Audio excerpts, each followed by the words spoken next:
There was this sort of Tudor soap opera thing called Wolf Hall set in super yesterday times, like properly ages ago.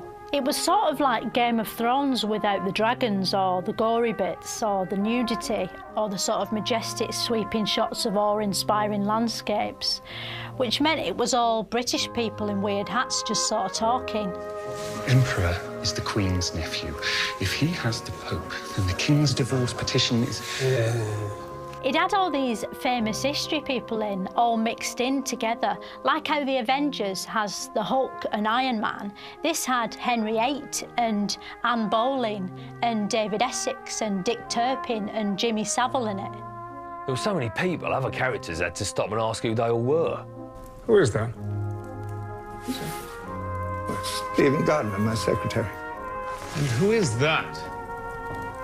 The main bloke spent most of his time looking sad because he had to wear this stupid uniform for work, and his dad was a horse mechanic who was horrible to him.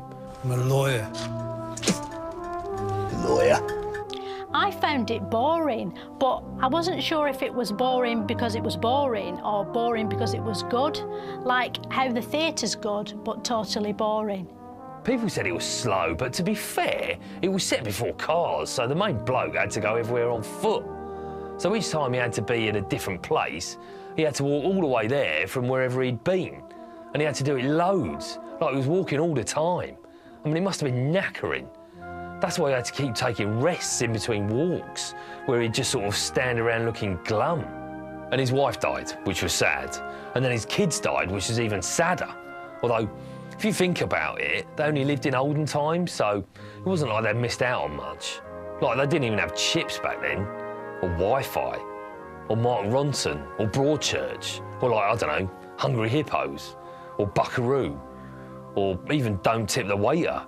I mean, there was nothing to do back then. They were so desperate for stuff to do that for entertainment, they had to watch people sweep stuff up, or poke cobwebs, or read books. It was total shithouse. So being alive must have been almost the same as being dead anyway.